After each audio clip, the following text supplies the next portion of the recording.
Palworld has been out for a few days now, and it is just absolutely smashing records. This game is a boatload of fun to play. If you haven't given it a shot already, you really ought to try it. And today I just wanted to quickly go over another cheesy little strategy that you can pull off in Palworld that kind of manipulates the dungeons. If you watched the video I posted like 2 days ago talking about the Calamari gloves, we showed that the only way to get those gloves is by catching a Calamari inside of a dungeon, the Hillside Caverns to be specific. But as I was playing today, I realized that it's not always guaranteed that Calamari spawn in the very first room of the Hillside Cavern like they did on my first playthrough, which is kind of where the cheese comes into play. We have a way that you can cycle through any of the possible pals that can spawn in the dungeon and put them right here in the main room, and just keep cycling through them until you get what you want, essentially. And that is very simply just by leaving the dungeon like this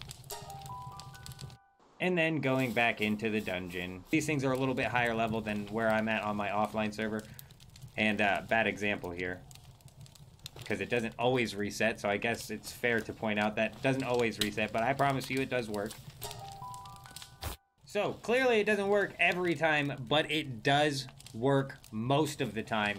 As you see, we now have a Grintail spawned instead of the Free Pal Alliance. Now, I'm not entirely sure if that group of Free Pal Alliance is now spawned somewhere else in the dungeon, and this kind of just cycles through and puts each pal in a random spot in the dungeon, meaning that some random pal in the dungeon is put here every time, because you can see there's B grades or B guards right there, and those actually can spawn here.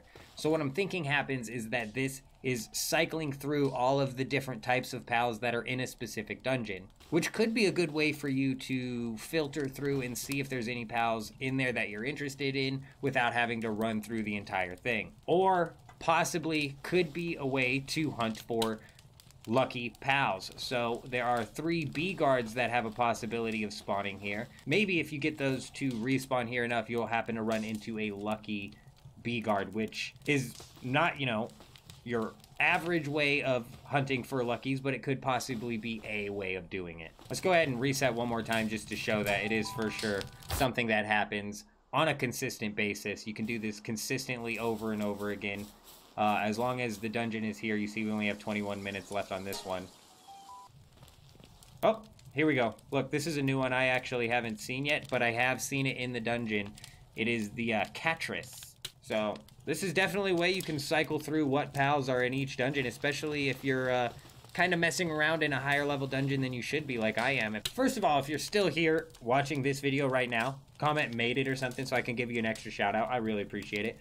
Also, let me know down in the comments if you have happened to find any lucky pals inside of dungeons, because that would definitely be interesting to know if you can possibly farm for very specific lucky pals by using this dungeon reset technique here.